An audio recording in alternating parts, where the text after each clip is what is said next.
আকাশবাণী খবর পড়ছি পার্থপ্রতিম মিত্র। প্রথমে বিশেষ বিশেষ খবর। অষ্টাদশ লোকসভার অধ্যক্ষ পদে নির্বাচিত হয়েছেন ওম বিড়লা। প্রধানমন্ত্রী বলেছেন, শ্রী বিড়লা অধ্যক্ষ থাকাকালীন সপ্তদশ লোকসভায় অনেক গুরুত্বপূর্ণ বিল পাশ হয়েছে। বিরোধী দলনেতা রাহুল গান্ধী আশা প্রকাশ করেছেন, অধ্যক্ষ বিরোধীদের কথা বলার সব রকম সুযোগ করে দেবেন। পশ্চিমবঙ্গ সহ 7টি রাজ্যে 13টি বিধানসভা কেন্দ্রের উপনির্বাচনে মনোনয়ন প্রত্যাহারের আজই শেষ দিন।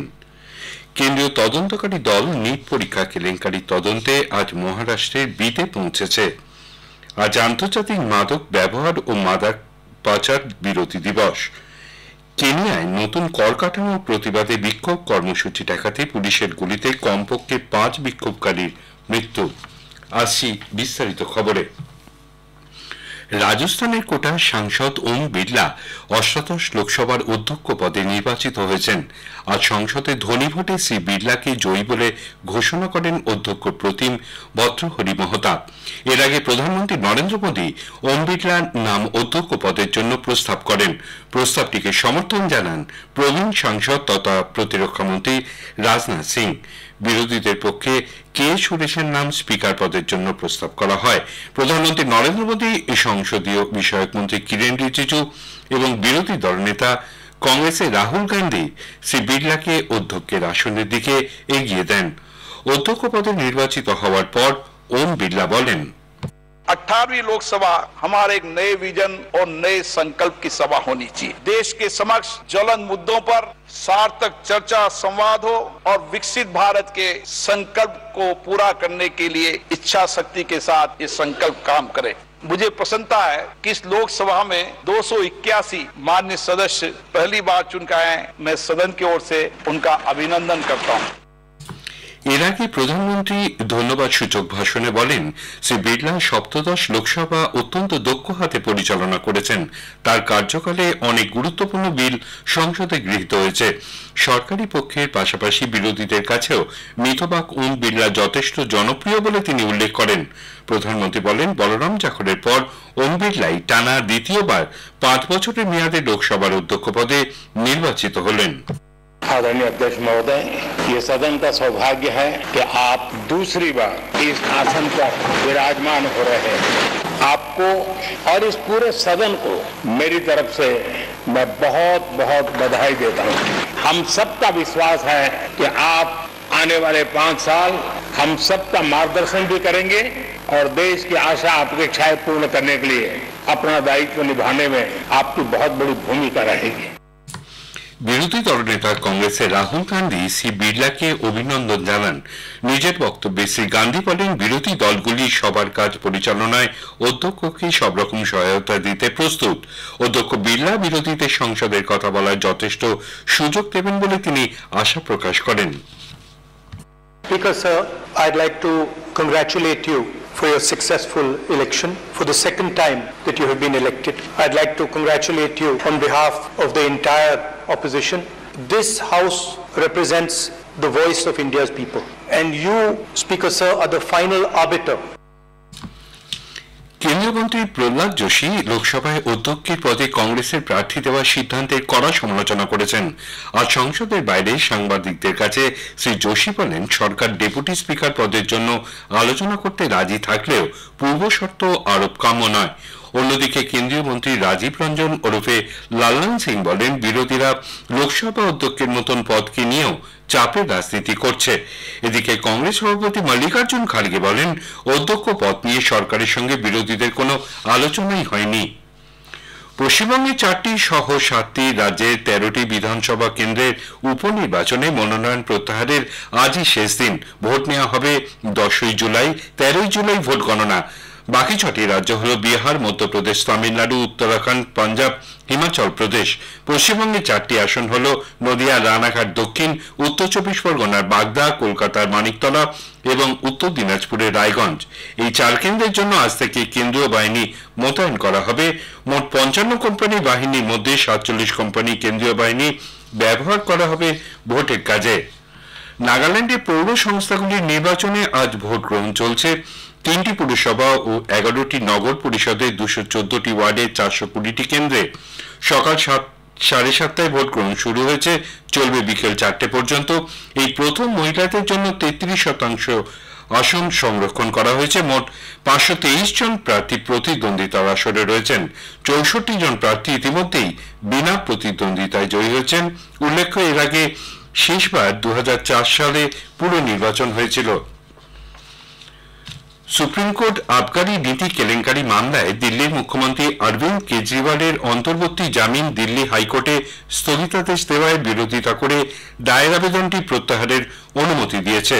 শ্রী কেজরিওয়ালের পক্ষে বরিষ্ঠ আইনজীবী অভিষেক মনু সিংভি বিচারপতি মনোজ মিশ্র এবং বিচারপতি এস.বি. ভাট্টির অবকাশকালীন বেঞ্চের সামনে নতুন করে আবেদন করার অনুমতি চান। গতকালই দিল্লি হাইকোর্ট আপ নেতা কেজরিওয়ালের জামিনে স্থগিতাদেশ দেয়। লোকসভা ভোটের জন্য 3 মাস বন্ধ থাকার পর আগামী 30শে জুন আবার শোনা যাবে প্রধানমন্ত্রী নরেন্দ্র মোদীর মাসিক বেতার অনুষ্ঠান মন কি বাত। প্রধানমন্ত্রী হিসেবে টানা তৃতীয়বার দায়িত্ব নেবার পর এটি হবে তার প্রথম মন কি বাত। মন কি বাতের এটি 111তম পর্ব। জনসাধারণ তাদের বক্তব্য এবং পরামর্শ 28শে জুনের মধ্যে টোল ফ্রি নাম্বার 1800-11-7800 জানাতে পারেন। নরেন্দ্র মোদী অ্যাপ অথবা মাইগভ ওপেন ফোরামেও তা জানানো যেতে পারে। বেলা 11টা থেকে আকাশবাণী এবং দূরদর্শনের সবকটি চ্যানেলে এবং Akashvani news on NRI website, mobile app, প্রধানমন্ত্রী দপ্তর ও তথ্য সম্প্রচার মন্ত্রকের ওয়েবসাইটে ও ইউটিউবে চ্যানেলেও মন কি বাত সম্প্রচারিত হবে। এই খবর শুনছেন আকাশবাণী থেকে। ডাক্তারি স্নাতক স্তরে ভর্তির পরীক্ষা নিট ইউজি কেলেঙ্কারি মামলার তদন্তে কেন্দ্রীয় তদন্তকারী দল আজ মহারাষ্ট্রের বিদে পৌঁছেছে। জেলার মাজালগাঁও তালুকের কয়েকজন শিক্ষককে এ বিষয়ে জিজ্ঞাসাবাদ করা হবে। এর আগে গতকাল এক অভিযুক্তকে গ্রেপ্তার করেছে মহারাষ্ট্রের লাতুর থানার পুলিশ। ধৃত সঞ্জয় যাদবকে গতকাল আদালতে তোলা হলে 2রা জুলাই পর্যন্ত পুলিশ হেফাজতের নির্দেশ দিয়েছেন বিচারক। লাতুরের শিবাজীনগর থানায় মোট 4 জনের বিরুদ্ধে মামলা দায়ের করা হয়েছিল। নিট ইউজি পরীক্ষায় অনিয়মের অভিযোগের প্রেক্ষিতে কেন্দ্রীয় সরকারের গৃহীত সাম্প্রতিক পদক্ষেপের প্রশংসা করেছেন এলাহাবাদের জিবি পান্ত সোশ্যাল সায়েন্স ইনস্টিটিউটের অধ্যাপক বদ্রী নারায়ণ তেওয়ারি। তিনি বলেন, কেন্দ্রীয় শিক্ষা মন্ত্রক অত্যন্ত আন্তরিকতার সঙ্গে এবং দৃঢ়ভাবে সমস্ত অভিযোগ খতিয়ে দেখছে। অপরাধীদের কঠোর শাস্তি দেয়া হবে বলেও আশা প্রকাশ করেছেন তিনি। আজ আন্তর্জাতিক মাদক ব্যবহার ও মাদক পাচার বিরোধী দিবস দেশজুড়ে পালিত হচ্ছে। মিছিল, প্রচার ও নানান কর্মসূচির মধ্যে দিয়ে মাদক সেবনের ক্ষতিকারক দিকগুলি তুলে ধরাই এই দিনটি উদযাপনের মূল লক্ষ্য। শ্রীনগরে আজ সকালে ওয়াক ফর ইউথ শীর্ষক মাদক বিরোধী প্রচার মিছিলের আয়োজন করা হয়। মণিপুরে মুখ্যমন্ত্রী এন বীরেন সিং আজ এই উপলক্ষে রাজ্য পুলিশের উদ্যোগে মোটরবাইক মিছিলের সূচনা করেন। আন্তর্জাতিক মাদক পাচার বিরোধী দিবসে সামনে রেখে মাদক নিয়ন্ত্রণ ব্যুরোর পক্ষ থেকে নেশামুক্ত ভারত পক্ষকাল পালন করা হয়। কেন্দ্রীয় সরকার মাদক মুক্ত ভারত গঠনে প্রতিশ্রুতিবদ্ধ বলে ঘোষণা করেছে। রাষ্ট্রসংঘের সাধারণ পরিষদ 1989 সাল থেকে প্রতি বছর 26শে জুন মাদক ও পাচার বিরোধী দিবসের পালনের সিদ্ধান্ত নেয়। দক্ষিণ পূর্ব এশিয়ার দেশগুলিকে মাদকজাত পণ্যের অবৈধ ব্যবসা বন্ধ এবং মাদক পাচার রুখতে প্রয়োজনীয় পদক্ষেপ গ্রহণের আহ্বান জানিয়েছে বিশ্ব স্বাস্থ্য সংস্থা হু এর দক্ষিণ পূর্ব এশিয়া অঞ্চলের ডিরেক্টর সাইমা ওয়াজেক গতকাল ব্যাংককে এক কর্মশিবিরের অংশ নিয়ে বলেন, মাদকের অপব্যবহার রুখতে সর্বপ্রথম সকল সদস্য রাষ্ট্রের framework convention on tobacco control চুক্তির অংশ হতে হবে। তামাকজাত পণ্যের অবৈধ পাচার নিয়ন্ত্রণে উন্নত প্রযুক্তির ব্যবহার বৃদ্ধির ওপর গুরুত্ব আরোপ করেন তিনি। কেনিয়ায় নতুন কর কাঠামো ঘোষণার প্রতিবাদে বিক্ষোভ কর্মসূচিতে পুলিশের গুলিতে কমপক্ষে 5 জন বিক্ষোভকারীর মৃত্যু হয়েছে। অপরদিকে বিক্ষোভকারীরা সংসদ ভবনের একাংশে আগুন লাগিয়ে দেয় বলে খবর।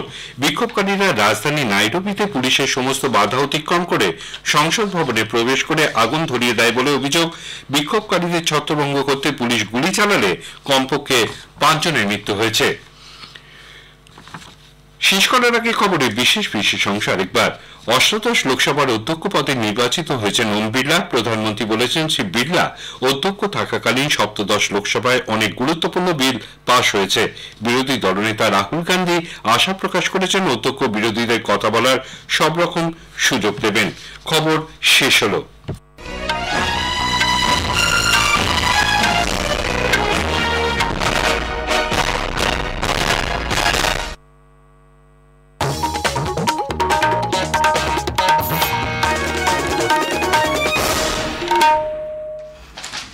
আকাশবাণী কলকাতা, স্থানীয় সংবাদ পড়ছি সুদীপ বসু। রাজস্থানের কোটার সাংসদ ওম বিড়লা অষ্টাদশ লোকসভার অধ্যক্ষ পদে নির্বাচিত হয়েছেন। আজ সংসদে ধ্বনি ভোটে শ্রী বিড়লাকে জয়ী বলে ঘোষণা করেন অধ্যক্ষ প্রতিম ভর্তৃহরি মহতাব। এর আগে প্রধানমন্ত্রী নরেন্দ্র মোদী ওম বিড়লার নাম অধ্যক্ষ পদের জন্য প্রস্তাব করেন। প্রস্তাবে সমর্থন জানান প্রবীণ সাংসদ তথা প্রতিরক্ষা মন্ত্রী রাজনাথ সিং। বিরোধীদের পক্ষে কে সুরেশের নাম স্পিকার পদের জন্য প্রস্তাব করা হয়। প্রধানমন্ত্রী ধন্যবাদ সূচক ভাষণে বলেন, শ্রী বিড়লা সপ্তদশ লোকসভা অত্যন্ত দক্ষ হাতে পরিচালনা করেছেন।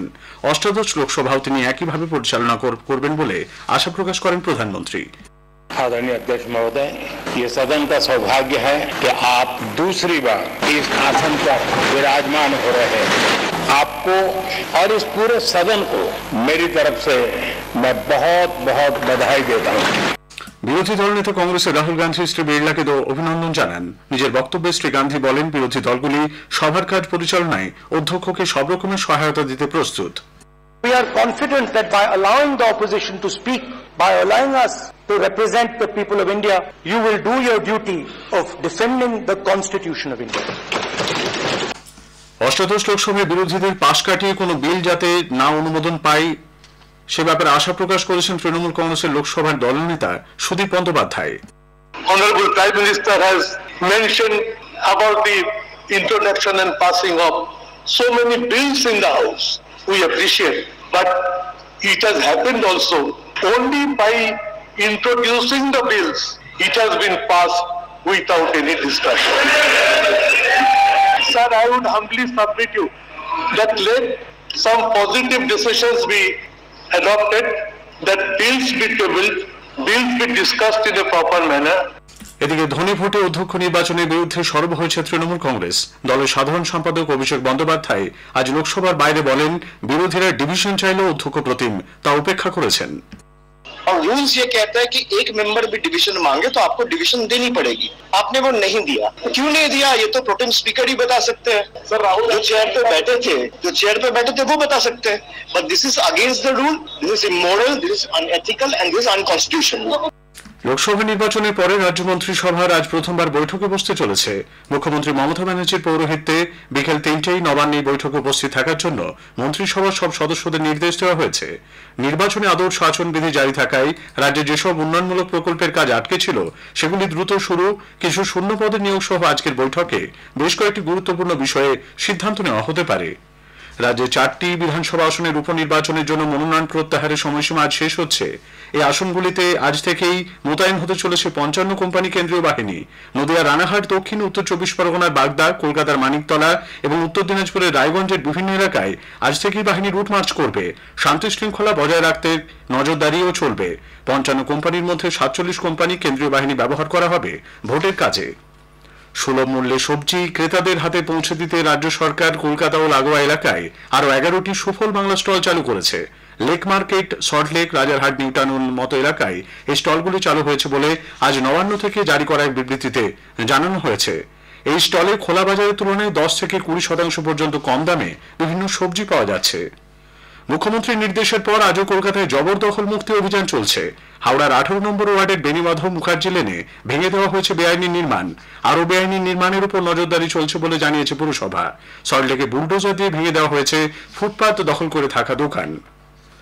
ডুয়ার্সের হলং বনবাংলোয় অগ্নিকাণ্ড নিয়ে পুলিশ ও দমকল বিভাগ রাজ্য সরকারকে আলাদাভাবে রিপোর্ট জমা দিয়েছে। সেই রিপোর্ট খতিয়ে দেখা হচ্ছে বলে নবান্ন সূত্রে খবর। রেললাইনের পাশ থেকে এক বিজেপি নেতার মৃতদেহ উদ্ধারকে কেন্দ্র করে চাঞ্চল্য ছড়িয়েছে পূর্ব বর্ধমানের হীরাগাছিতে। মৃত সুভাষ কুমার দত্ত ওরফে বেলি বৈকুণ্ঠপুর 1 নম্বর পঞ্চায়েতের হীরাগাছির ঘোষপাড়ার বাসিন্দা। শিশু চুরি নিয়ে গুজবের দরুন মারধরের অভিযোগের মধ্যে আজ সকালে দত্তপুকুর লোকাল থেকে শিশু চোর সন্দেহে এক মহিলাকে রেল পুলিশ আটক করেছে। জানা গেছে যাত্রীদের সন্দেহ হওয়ায় রেল পুলিশে খবর দেওয়া হয়। এরপর বিরাটি স্টেশনে শিশু সহ মহিলাকে নামায় পুলিশ। তাকে বারাসাত জিআরপিতে জিজ্ঞাসাবাদের জন্য নিয়ে যাওয়া হয়েছে। অন্যদিকে তীব্র গরমে শিশুটি অসুস্থ বোধ করায় আরজিকর হাসপাতালে পাঠানো হয়। প্রায় 10 মিনিট রেল অবরোধ করে রাখেন যাত্রীরা। আজ আন্তর্জাতিক মাদক ও পাচার বিরোধী দিবস। নানা অনুষ্ঠানের মধ্যে দিয়ে দিনটি পালনের কর্মসূচি নেওয়া হয়েছে। মাদকের অপব্যবহার ও পাচারের বিরুদ্ধে বিভিন্ন ব্যবস্থা গ্রহণের লক্ষ্য নিয়ে 1989 সাল থেকে প্রতি বছর 26শে জুন এই দিনটি পালন করা হয়। স্থানীয় সংবাদ শেষ হলো।